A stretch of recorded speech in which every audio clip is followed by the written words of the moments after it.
All right. Happy Friday, everyone. And we are back again with another episode of Learning Tech Talks, where we are continuing to explore the landscape of learning technology while cutting through the fluff. And today I'm joined with Naomi Davidson, and she's from Trybe. And we're going to be talking about Trybe, but really we're going to dig into this whole concept of moving from knowledge to actual behavior change and what that takes and how practice makes that happen.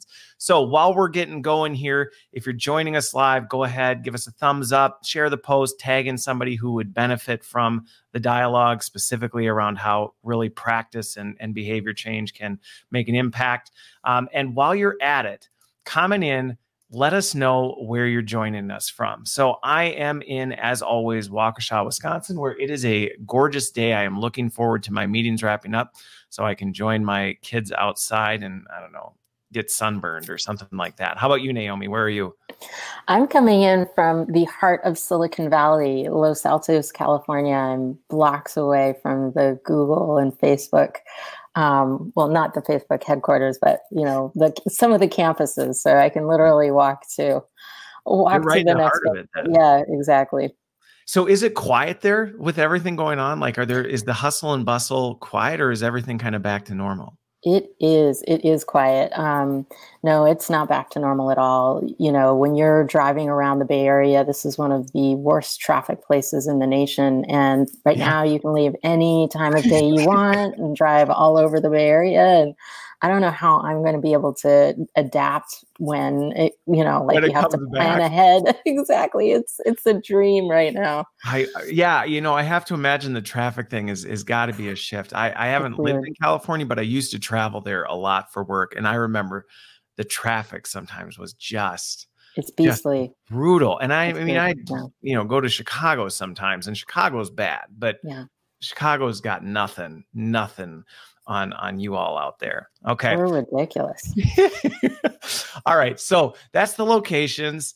We got people joining from all over the globe. So thanks everybody for being here. The other question though, before we get into it, okay, and everybody can play along with this one too. So comment in your answers to this, but you've had time to prepare for this, Naomi. So it's appropriate on the topic. We're just talking about traffic and the impact of everything going on and how it's a ghost town, but we're all working from home. Yes. So when you're working from home, where do you do your work and why? Like, where do you spend most of your time? Yeah. So I spend most of my time sitting in the living room, which is really annoying for my husband because it's right next to the kitchen. So I'm very much taking over a major space in the house. And why?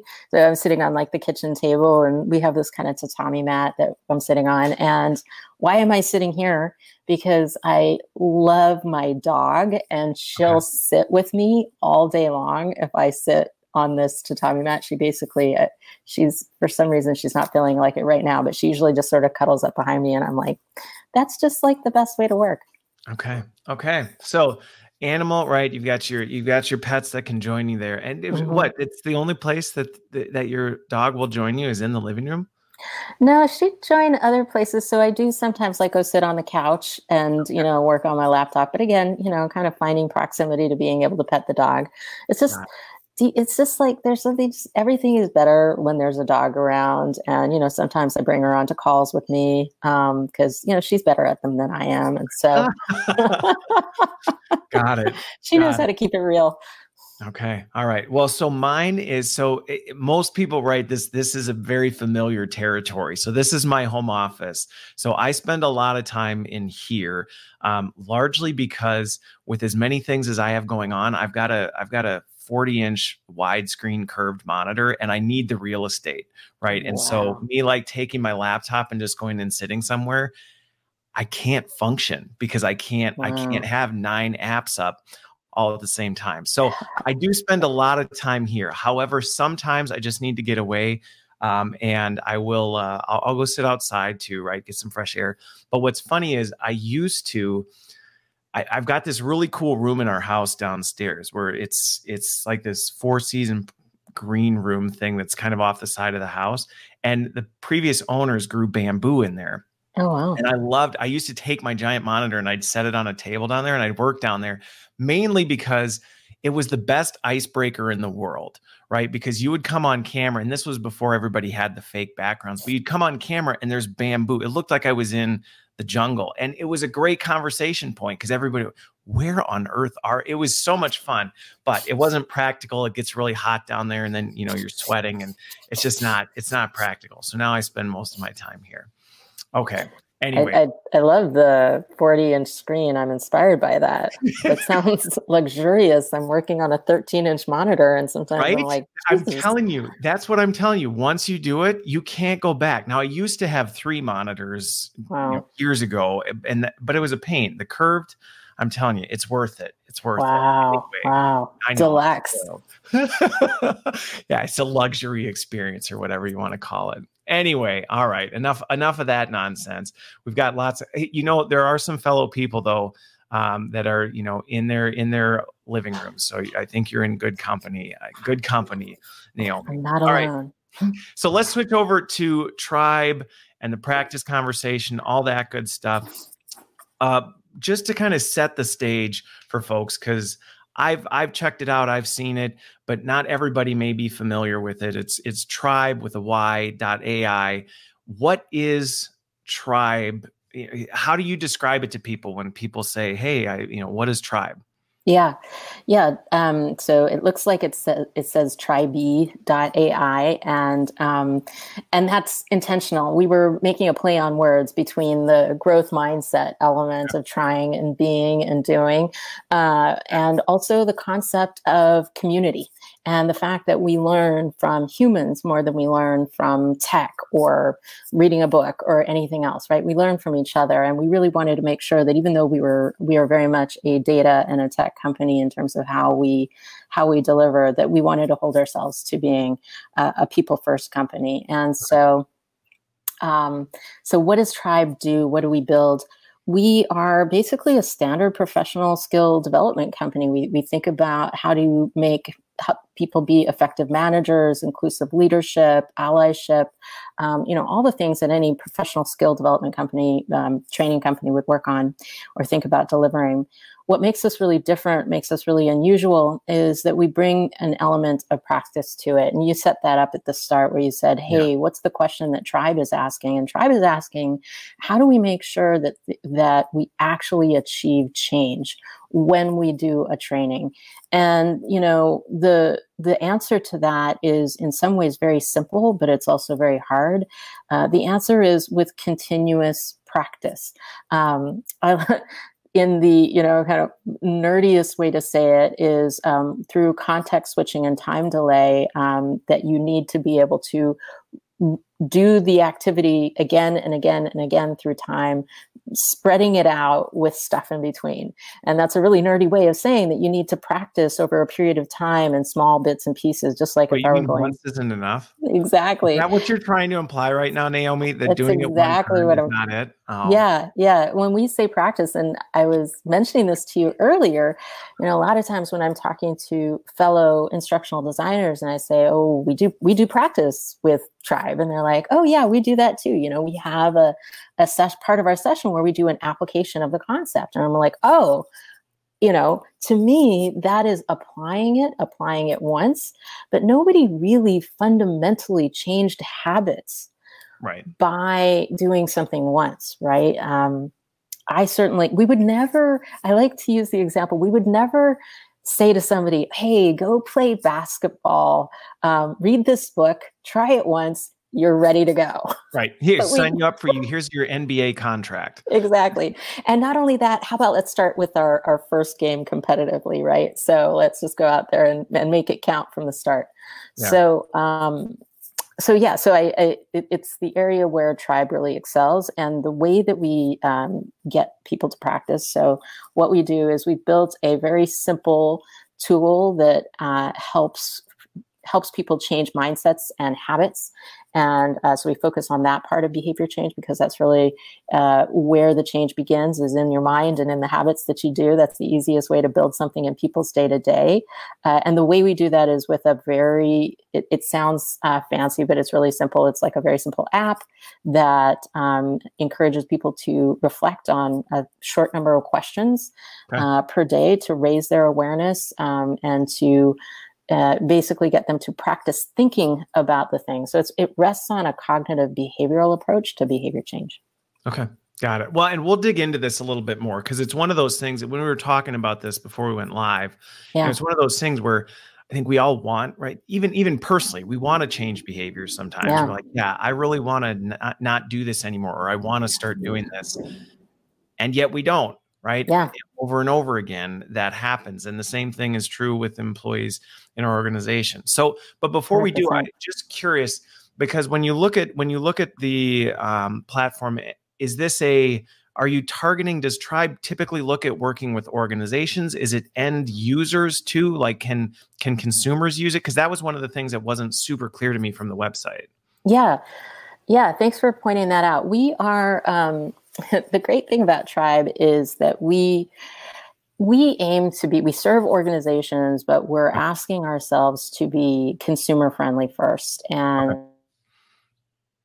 important is that basically if we don't hold ourselves to the, maybe this is a better way to say it, what really is vying for each of our attention day to day, right? If as a learning tech company, if I think of myself as basically just serving the organization, I'll end up making learning products that you have to force people to use. We force ourselves to make learning products that are really sticky and engaging and feel like something I want to go and spend time with. Our North Star is competing with Netflix. Those are who we think of as being the competition for basically your attention. Can we make learning as delightful and easy and feel good so you want to come back to it, as even using a Fitbit or something like that? So really aiming for that consumer level quality of engagement and delight while being able to serve, at the organizational level. Well, because when I was looking at it, some of the topics, right, some of the different behaviors and things like that, my question really was like, if let's say, because I was curious, I'm like, is that something that just a consumer can kick the tires and test it out, or is it something that an organization has to have to be able to use it? Because I think the lines continue to blur between, and COVID only blew the roof off this one. The lines are so blurred between work and life that sometimes trying to draw those lines in learning too is like, well, I only learn these skills at work. Like, really? Communication skills, strategic thinking, critical thinking. I mean, all these different things, adaptability. You can't benefit from that anywhere. So I think that's where sometimes it is hard to be able to kind of separate those two. Totally. And I couldn't agree more. We do a lot of stuff building emotional intelligence skills and relational intelligence skills, which obviously serve in a professional environment massively, but at home they do as well, just as well, like learning how to regulate your emotions when you're feeling stressed out. That's really important to people these days. So we do find, so people can come. We often are holding workshops that are available to the public, giving them, the tools to manage stress, manage anxiety, learn how to really engage with your day in a way that helps you to manage your energy and not your time, right? So that you can kind of learn to know when your highs and lows are during the day and how to balance your calendar and how to think about when do you rest? How do you rest? Are you resting? And a lot of those things are great for people at work, but they're incredible also when you think more holistically about your life and just how you're showing up. Yeah. Well, and it just goes back to that point, right? We're people, and people are people, whether they're at work or whether they're at home. We've tried for a long time, I think, to try and separate the two. But we're the same in one. So with that, because when you look at how you've targeted this, and I want to talk about the soft skills side, we'll also talk about the practice piece, but you've honed in on a specific set of behaviors, at Trybe. And I'm curious, where did that come from, and how did you prioritize, like, hey, these are the ones we really are going to bank on?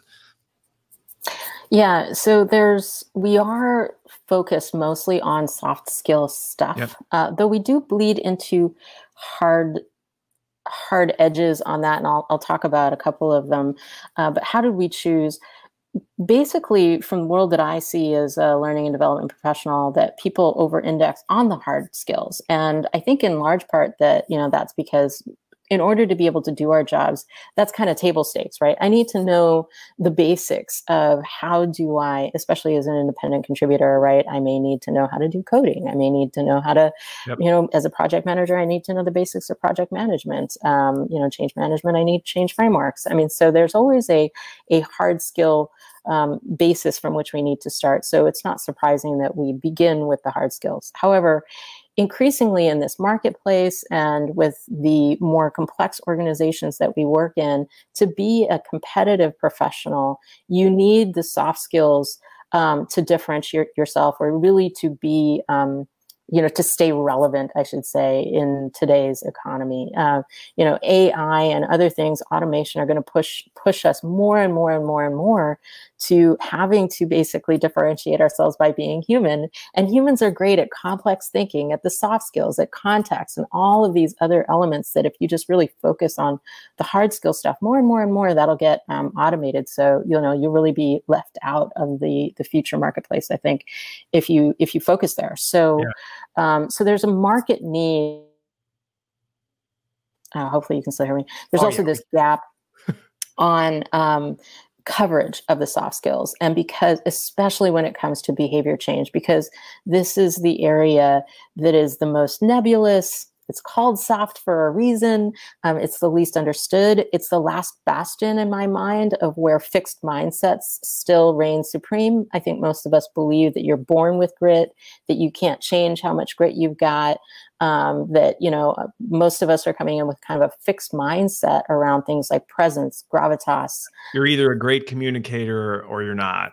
Yep. Strategic thinking, analytical thinking, communication, exactly. So all of that stuff, though, we know is learnable, and we actually know we can learn and we can measure the learning of it. However, it's the least explored because it's the most nebulous.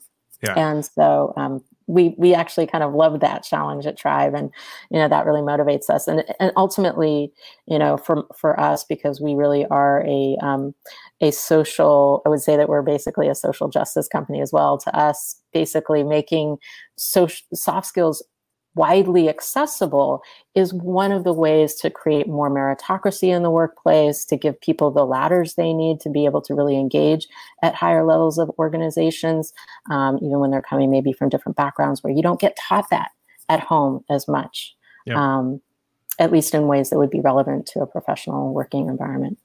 Well, and I've heard the debate. I don't even know that it's really a debate so much, because I think universally people are acknowledging that. I call them human skills. I don't even call them soft skills, because they're, especially in the age of automation, where they're the things that make us uniquely human, right? It's something that a machine probably isn't ever going to be able to do, because it's completely distinct to the way we do things. And I think one of the things that, it's not that we need to move away from hard skills. They're still important, and new hard skills are coming out all the time. It's just one of those things where you think about it, and the shelf life is just much shorter on the hard skills, because automation machines are picking them up, because they're repeatable. They're patterns. We can teach a machine to do it. We can't teach a machine to do some of this other stuff. So I think it's a smart play.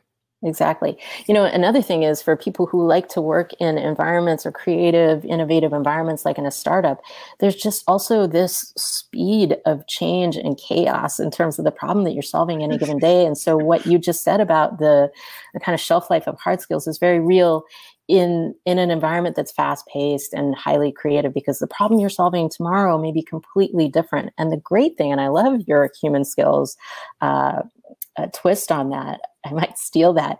The great thing about the human skills is learning to learn. You can learn to learn. And I think we often call that adaptive, right?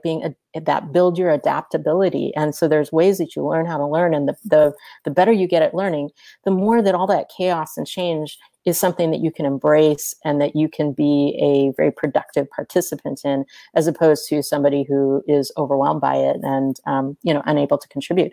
But if that's an environment that excites a person and they want to get into that in a career sense, learning to learn is one of the best skills that you can acquire. Yeah.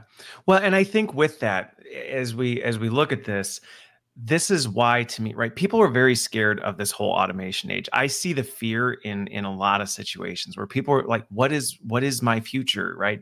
I'm hearing either upskill or be irrelevant type stuff. And that's, first of all, that's a terrible way to communicate it to an organization, because you want to paralyze an organization with fear. Tell them, like, do this or you're no longer become irrelevant. Like, oh, gee, I wonder why people are scared and afraid to work.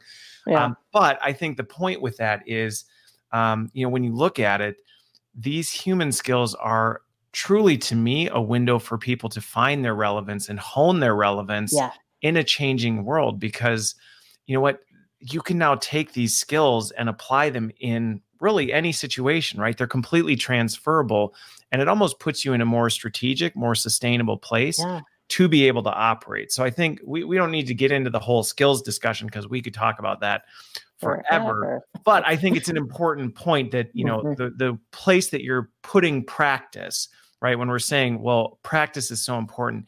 If you're going to put effort and time into practice, do it on the things that matter and the things that are going to carry forward, at least first, because that's where you're going to get the biggest return on the investment. So I think we've nailed that one down. But let's talk about practice, because it's so easy to say, right? When you say, well, just practice, like, just keep doing it, keep trying over and over again, and you'll get it. And yet we don't, right? As individuals, as L&D leaders, a lot of times that doesn't always come in. And obviously you co-founded Trybe or founded Trybe to try and tackle that. What gaps were you seeing that you said we can do better? Well, it really first began with, I hate to say it was a battle, but it really has felt like a battle at certain times. I was coming from being the head of strategy and operations for sales enablement at LinkedIn. And there's a high bar for excellence at LinkedIn, and the sales enablement function there really, really cared about impact to business outcomes. And we were actually, I want to say, one of the more sophisticated enablement teams that I've ever seen in my career, in that we really had the skills to do it. We had data scientists, we had product people, data product people, we had coaches and sales coaches. We knew what skills we were going at. We were able to measure it. We were able to build our own tools to help our sales professionals that really linked up to the sales cycle that we wanted. We had an amazing sales methodology. We had all the pieces of the puzzle, and we built programs that really actually did have extremely high impact. And there was this, the one that was the most impactful, we had statistically significant impact quota. And this is an environment where you have like sales ops teams. We had another team that was called the Insights and Analytics team. And they literally are like a team of data scientists who were like getting the right insights to the right sales rep at the right time to be able to deliver to the client and say, hey, did you know that this kind of flow is happening with your talent at your company, and these are the things that they're looking for, and you have attrition risk and all of this other kind of stuff. So we have this really sophisticated, like Nirvana, it sounds like. This really sophisticated, extremely powerful set of resources to be as effective as LinkedIn can be. And so for our team, our sales enablement team, to have achieved this statistically significant impact quota with this program, which was basically a coaching program. And the coaching program was designed to basically just get into the workflow with the sales manager and rep to work on building practice around the skills that mattered the most. And a very simple process. And we, measured it, saw this impact the quota, got validated that we had this impact to quota, a 20% increase in quarter-over-quarter attainment for coached reps, which is huge. So a large number, and validated statistically is robust, a true signal. And despite that massive impact, what I saw was, and by the way, you know, some of these other teams that I mentioned could not boast the same. Nobody could really point to such a big impact. The sales world can be very what we call noisy in the data world, right? Everybody's trying to affect it. Exactly. Everybody's trying to affect it. There's market dynamics. There's all these things. So even to have a statistically robust signal is a big deal.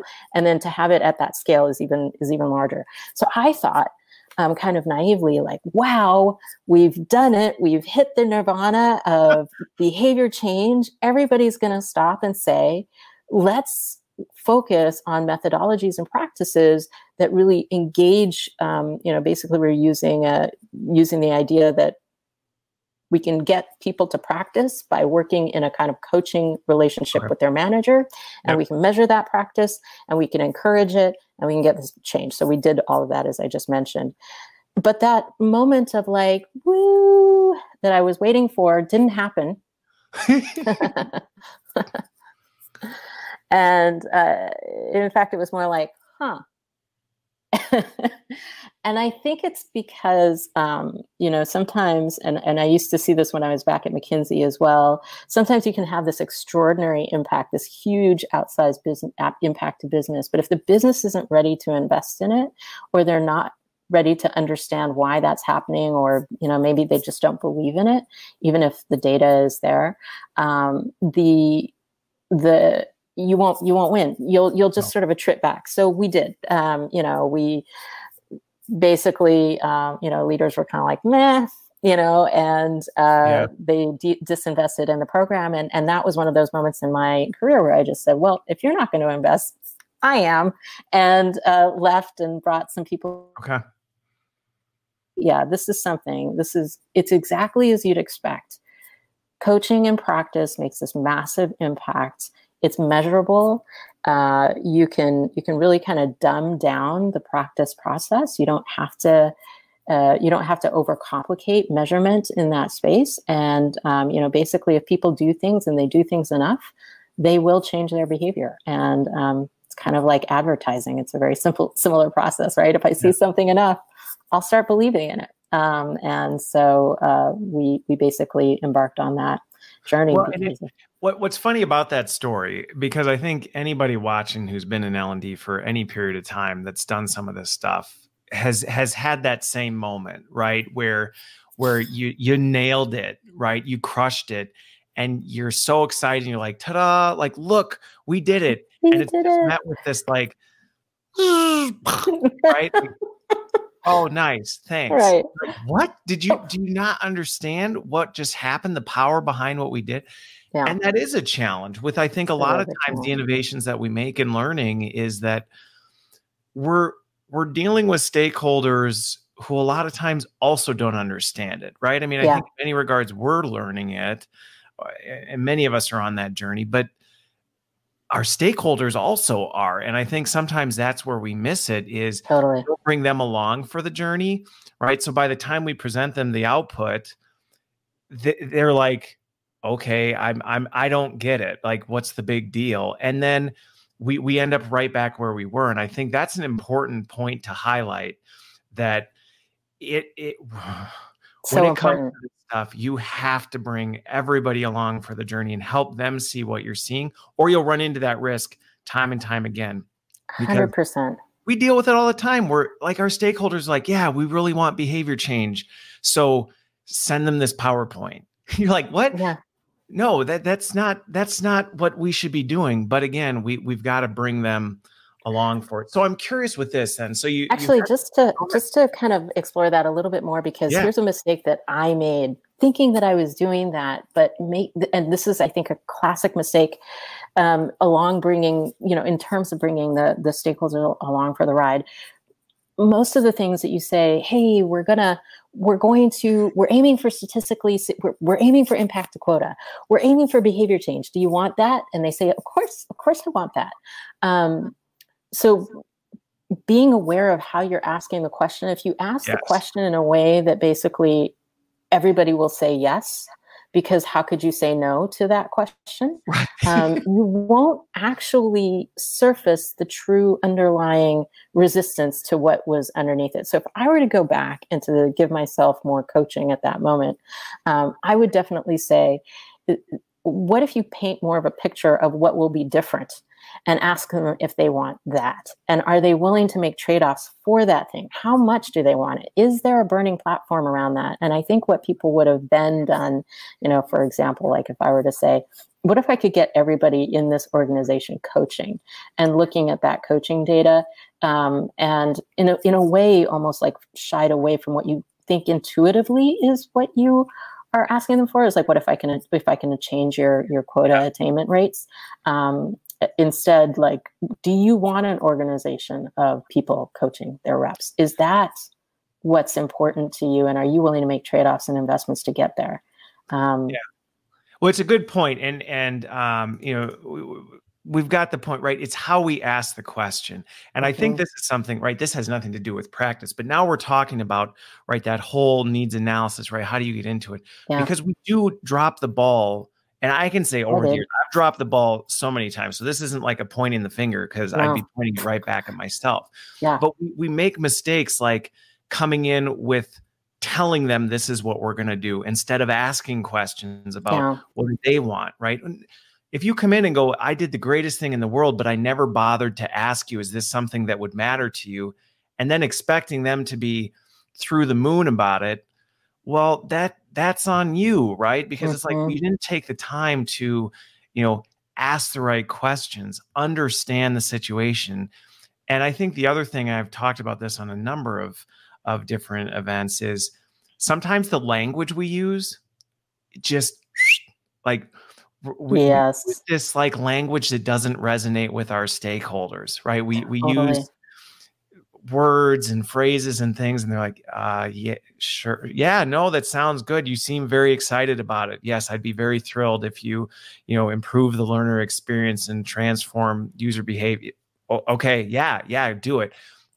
They don't know what we're saying. They don't really, they're not excited about it, but they're excited because we're excited. And I think this is a really important point to any of this stuff when it comes to behavior change, is that if you're going to do it, make sure you're doing it right, and that you've brought them along. You've made sure you've identified something that really matters to them, because that otherwise you still run all the risks we run into of things going south. Exactly. And, a sort of story from the Trybe side of doing the same, making a sort of similar mistake in terms of working with our clients in the early stages. I remember I was working with a client who, senior VP insurance company, and looking to really change the culture of his team to one of having greater radical candor. So we come in, we do the workshop, we have the practice.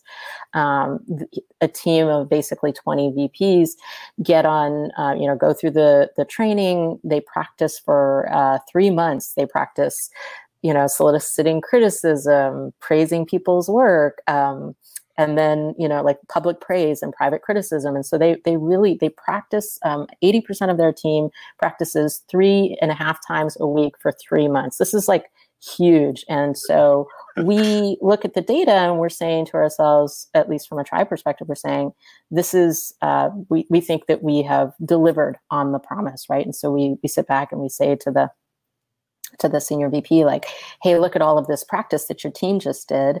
And he says, great, but what really changed? And then we go back in and we sit down with the team and we say, hey, who feels like there's been change, and can we validate it with your team? And half of the team raise their hand and they say, I feel like I changed, which, if anybody knows change management, 50% of a team of 20 VPs, 10 VPs saying that they feel that they've seen a measurable change in how they lead in 3 months is a massive win, right? And we walk out of that and they're like, well, I don't really know if that's enough. And it was just one of those things where, again, aligning on what specifically are we looking for? And it was one of those big lessons for me of still just kind of rushing to what I think is the answer. Like if you can deliver on behavior change, if half of your team is changing how they do it, is that going to be what you need to win? And as I dug deeper with that client, I realized he was actually still working to get alignment from his leadership. So in some funny ways, he was actually, I think that actually that amount of change was a little bit disruptive for him, because it kind of alerted people to actions that were going on in his team that were maybe a little bit less expedient. So it's interesting, because with behavior change comes change, and change is not comfortable. And so working through the process. Yeah, exactly. Right?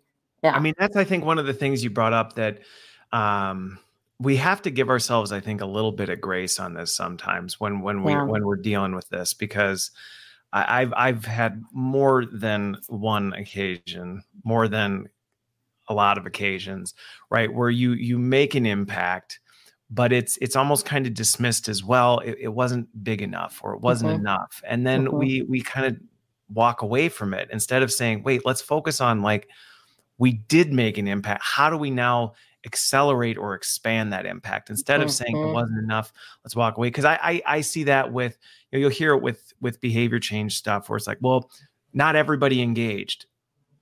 Okay, that's fine, right? Not everybody's going to engage. Not everybody's on the same step in the journey. And some people are going to come along later. Some people are going to jump in. But if we don't ride that change curve all the way through, we're walking away from massive, massive impact, because we're giving up way too early. Exactly. I love that. One of the things that I often say is that you will never, ever, I've never seen it happen where you have 100% change immediately. And I think everybody intuitively knows that's impossible. And yet somehow, often when we're starting off, if we don't get 100% right away, people are like, oh, well, it failed. Huge failure. And what always, to your point of really just like being ready with that change, that consultative change management, sales readiness, if you will, is to be able to say that, like, hey, without that, we're just starting to see the process of change. I like how you said that, but we're also like, if we just run away, we actually know for a fact that over 90% of it would have been lost. So any amount of better than that is better, right? I mean, so we've just doubled our ROI by having, or maybe even quadrupled it, by having 50% of the room actually change their behavior, because, I mean, 80% of it's going to be lost in memory in a few months, let alone changing a behavior, right? So just being able and ready to evangelize for the process, the amount of investment, and then, of course, as you're saying, the impact that we are then leaving on the table, because we pour all this investment, all this effort into it, no matter how great a workshop is and how brilliant a facilitator and how incredible your content, without that reinforcement and practice that follows up later, the neuroscience is very clear. It will be lost. It's lost. And on this topic, I think it's one of those things where there's some role we have in making this work. I think, well, there's a lot of roles. That's why we're here. But I think, right, sometimes we set the wrong expectations, right? We make promises we can't keep. Totally. And so we have a duty to say, we need to set good expectations. And I think we need to get really good at telling the stories of those outputs. So as an example, I recently, had a situation where we had a behavior change initiative, right, that was designed to change behavior, and it worked. It worked, and I was thrilled that it worked. But I was able to see it work because I could see through the noise. Not everybody could, right? Because on the surface, it didn't look great. We didn't have super high engagement. We didn't have all the movement that we wanted. It didn't go quite where it was. But when I mapped it back, and this goes back to starting with the end in mind, we were very specific when we started this to say, what is it? And we worked with our stakeholders on, what is it that we want to change? What is it you want to change? And when we did that, it made it easier, because I said, we didn't get all the engagement. We didn't get everybody through the way we wanted to. But if we look at the ones who did, we hit the nail on the head. We got this, we got this, we got this. So let's, instead of saying, let's just walk away from it, let's say, how do we build. cut out the noise? How do we Yeah. elevate what we did get? And Yeah. that completely transformed the narrative from this was a failure to this was a success in learning. And I think, we talk a lot about how do we make failure part of the culture. And it's about you have to be able to tell that story and show the diamonds in the rough. Absolutely. I've started to work that into the strategy that I present at the start, right? Because you run your first training or your program. And what I call it is you're looking for those bright spots. Those are going to be your change agents for the next cycle, right? Because, again, change never happens all at once right away. It begins with finding those champions, finding those bright spots. And then, as you said, investing and accelerating their influence over the rest of the organization, because people will follow people. And so now you kind of reinvest again. Changes happen in phases. And so if you are, like you said, bringing your stakeholders along, preparing them for that, preparing them to know that that's what we're looking for, so helping to kind of mitigate the disappointment. Right. And reminding them of it, because there is disappointment. I mean, I think if anything, we keep talking about this. This is hard work. Yeah, it's hard work. Changing behavior on yourself is a pain and a nightmare. Yeah. Changing behavior in an organization at scale, like this is not like, oh yeah, we did that. That was easy. We just knocked that. Like, no. So one question that came up from Lelaine that I'm actually curious about, it's actually a good suggestion, right? Because we're talking about this change agents and how do you highlight, right, the ones where it work. Is part of what you're doing with this kind of building a community of, I love this, Trybers, right? that are almost kind of serve as this change catalyst in an organization to say, hey, we're building this community of people that let's get those early adopters. Let's get those people that jumped on board and let's use them to create the tidal wave that's going to carry the organization forward. I love that. I love that framing. And in fact, I'm going to use that framing as a way to talk about the community that we're building. But we actually just had a new release of our practice tool, and it has a huge community element in it, a community element that basically helps us connect with each other, ask each other questions, it's based on a lot of the theory around give and get,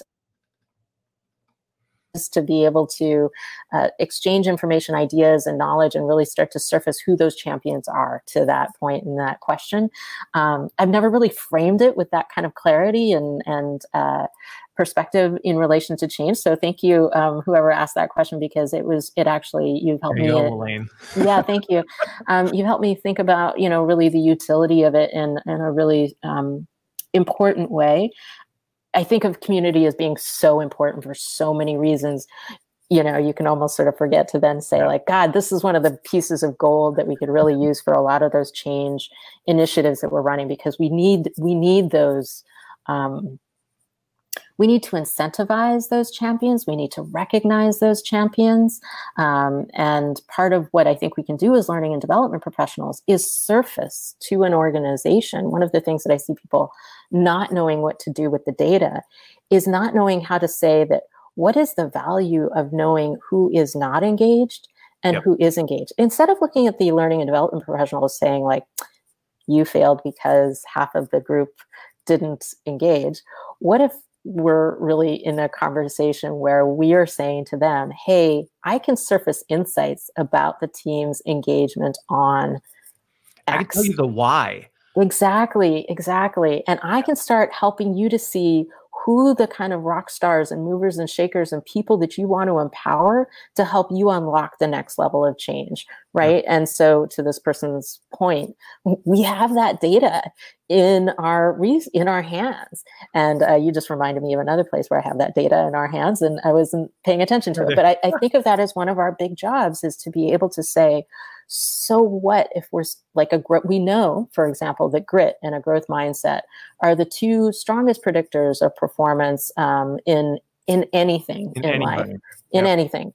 Well, what are we measuring in our world? Grit and growth mindset. We literally are the people, the front lines of who gets to see who are the people with the strongest with the grit, they're applying all that effort and practice, and they're building their skills, they're trying again. So we see a huge part of that, and being able to surface that to business leaders is powerful insight, powerful information.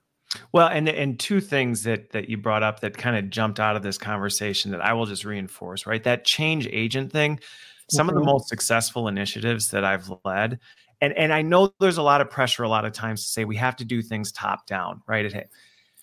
Yes, there needs to be senior support, right? If senior leaders are saying the exact opposite of what you're doing, you're pushing a rock uphill. You can do it, but you're really pushing a rock uphill.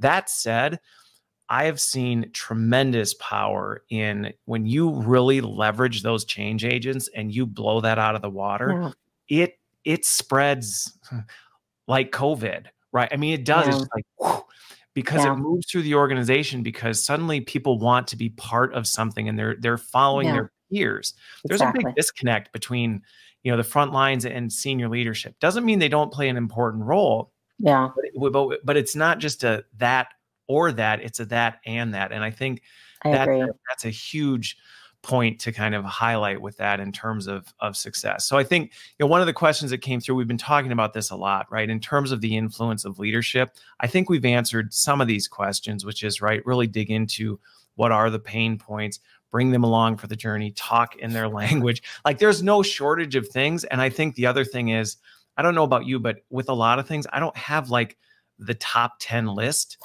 because they can change, right? There's practices and principles, but every situation seems to have its own. Is that fair on your end? Yeah, I think that's fair. I love how this question is being framed too. Like, they come with you to the stream, but it's hard to get them to drink with you. Yeah. I totally agree. I think that a lot of this comes from I want to say this clearly, so hold me accountable to that. Yeah. People will say a lot of things about what they want, but it's not really what they want, right? So like the famous I know exactly thing, what you're getting at. The famous example is Henry Ford said, if I'd asked my customers what they wanted, they would have said a faster horse, right? And I feel like as L&D professionals, we get a lot of that. I'm sure a lot of other departments too, but it feels very frequently like everything's a learning solution, right? Oh, we need, meetings. We're not doing meetings well, so we need to have a training on meetings. Exactly. I just had a conversation with somebody just the other day, exactly that thing, and that is an example that comes. So I do think that it gets back to some of the conversation that we've been having, is try to hear the request as an indicator of a need, but don't walk away until you really understand what are they truly trying to solve for, because and trying to break it down. Are they really asking for accountability? Are they actually asking for behavior change around meetings? Are they trying to say that it's a whole other issue, that we fear that we lack productivity in our organization? What is it really? And then as a learning and development professional, I think that depending on how your organization is structured and aligned, being willing to say, this is something that we need to be able to partner with on an organization. Sometimes there's organizational implications of things. Sometimes it's really actually leaders have to get engaged and do their job more, because accountability is really the leadership job, right? Yep. Are we not doing it because we don't know how to do it? Or are we not doing it because people aren't being held to account to it? And so, or we're not seeing our leaders demonstrate it, right? So we are asking for something we're not willing to do ourselves. Well, and I think what's interesting about this, you bring up the Henry Ford example, and I've seen that actually taken the wrong way, right? Where people go, this is why you don't ask people what they want, because they don't really know what they want. So we're just going to come to the table with this. Right. And when I hear that, I'm like, no. That's how you end up in this situation with like a cat with a dead bird, and you're like, ta-da, look what we did. And they're like, get out of my office. That's the worst interpretation to not have. That is the worst interpretation. Yeah. But I think the point that you're getting at, and so another example I use, with this is very similar, right? You look at Steve Jobs and what he did with the smartphone. Yeah. People weren't saying, I need email and apps on my phone. but he was watching the tides of what was happening with the way human behavior. And this is why I think we're super well equipped to see this, because we understand human behavior. And at the end of the day, organizations run on people. Yeah. And you can start to look at how are organizations starting to operate? What is the way people are moving? What are the things that are happening? And what Steve Jobs did was he didn't go out and ask, like, how can I improve your cell phone? And then people said, well, you know what? You could make apps on the phone, because they wouldn't have even thought of that. But what he did is he saw the way people were behaving, the way people were performing. And he said, you know what would solve this is that. And I'm sure there was no shortage of people that probably fought back or things like that, but he brought them along for that. And I think the Henry Ford thing is probably a similar one. People probably were saying, we need to get places more quickly. Faster. Yeah. We need faster horses. It's really right. I hate that I can be the only person that rides on the horse. I mean, that's a ridiculous example, but you know what I mean? Yeah, he was listening to that. Yes. And then saying, aha, okay, what's behind that? And how can I innovate and solve for that problem? And I think that is where we can lean in on this type of stuff. So important. That's the kind of stuff that, yeah, they might not see it right away, but we can help them see it. Yeah, it's such an important clarification. The implication of this is not don't ask or don't listen. The implication, that's the worst takeaway. But it is to actually, as somebody who thinks about this a lot, is to ask for people to complain, because that is one of the ways that you actually gather that observation. You just don't have to take it literally, right? And when you're asking the questions, try not to ask the question that's going to be, this is the mistake that I've given a couple times, where I've just come in with like the thing that's so easy. Like if I say to my CEO, or I'm sorry, I have this other role where I'm helping do some learning and development solutions. And if I go to them and I say, would you like your meetings to be more effective? Of course, they're going to say yes. They'll always say yes to those questions, right? It's like, would you like, it's the motherhood and apple pie questions. So I always think, how can I reframe this question to get at what I'm really asking for? Am I asking, is he willing to change his behavior in order to affect the productivity of the organization? What am I really getting at? What support and engagement do I really need in order to make sure that they don't just give me like that? Yeah, of course I would want that. Exactly. And then conversely, or not conversely, but along those lines, inviting the complaints, but not stopping there. Don't take them literally. Dig deeper. Look for the observation, like your Steve Jobs example of, what can I really see in that complaint? Why is everybody always complaining about the same thing? And can I come to, they're all asking for the same thing. What's the question behind the question? And I think that's really the you're really trying to get at. How do we dig deeper? Well, and that's what Alejandro said, right? What is the problem behind the symptoms? Exactly. We have to listen to the symptoms. We have to, but we have to get better at, instead of reacting to the symptoms, saying, let's figure this out. And I think the part that's really important with this, and we talked about this earlier, was this balance of top-down leadership buy-in in balance with change agents within the organization. Because I can tell you from experience, there have been multiple times where I've had stakeholders that said, I don't agree that this is the right solution. But those change agents, the ones on the front lines, were the ones going, yes, it is. Like, this actually is solving our problems. That gives you that data to go back and say, and again, we've talked about this. This is hard work. This is hard work. It's grit. It's just going at it again, because you're going to run into this. But it's given me the viewpoints to say, hey, listen, I get you're saying you think this is the problem, but look, we tried this. We're working with this group, and they're telling us this is actually fixing the problem you articulated to me is a problem we need to solve. And I think that's where that balancing act is really important. And we keep coming back to the whole questions thing, where we have to ask the questions more than once. And I love the 5 whys, right? Because it is, okay, you're saying this is a problem. Why is that a problem? Okay, and why is that happening, right? And just being, I talked to somebody yesterday. To me, one of the best things we can have as practitioners in this field is a genuine curiosity. Yeah. Right? If we have a genuine curiosity, we will come asking really thoughtful questions. We will come genuinely curious and hungering to solve problems. And that will invite us to that seat at the table we keep saying we want. We don't get invited to the seat at the table by kicking open the door and going, I belong to sit here. That doesn't work. Could not agree more. And at least, and I'm sure that folks in the room will identify with this. That so often people don't even come with the problem; they come with a solution. And that 5 whys is so important when they come with the solution, right? Like, well, why do you feel like you need that? And to solve X. Well, why do you think that it's going to solve X? Just really digging until you feel like you really understand what is it that they need and what are they really asking for, because so often people ask for an answer.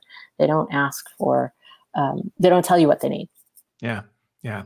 Well, what's funny about this, and I want to close off on one thing, because I knew we were going to burn through the hour super fast. We could probably just keep the live stream running for a bit.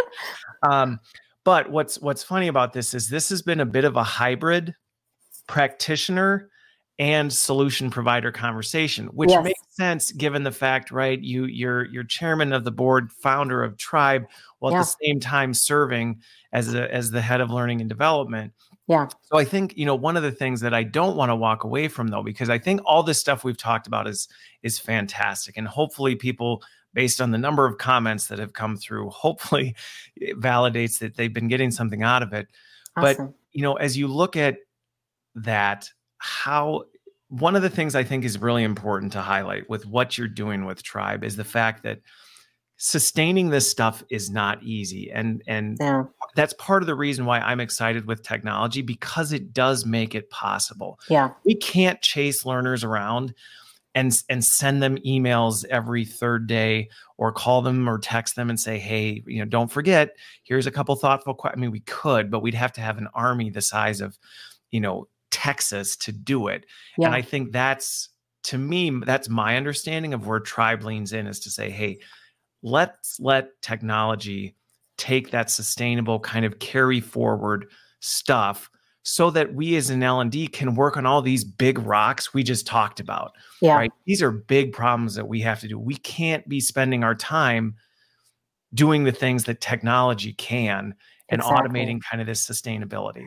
Well, you raise a really great thing about what we think about at Trybe a lot, is what is the stuff that is the easy to automate stuff that if you give it to people to have to do, like what we're doing is basically, I like to liken it to to Fitbit. A lot of what we're doing is very similar to what like a Fitbit would do. In the past, if you were training for a marathon and you had a coach and they wanted to know how many practices you'd done, and they wanted to see how your heart rate was, and they wanted to know how you were sleeping, they had to follow you around all day long, right? And what Fitbit does is they automate that, right? And so now a coach can sit down and get all this incredibly rich data of like, you overtrained that day. You're working out really hard, and that's amazing. All of that stuff is 100% analogous to how we learn soft skills as well. We need to practice. We need to do it repeatedly. If we don't practice, we atrophy. All of those things are very extremely similar to how we learn the soft skills or the human skills, as you will, or advance our human skill set. And similarly, what Trybe is doing is automating in a very similar way the simple, small acts that are very hard for a human to follow you around and be like, oh, did you do that? I like did you do that?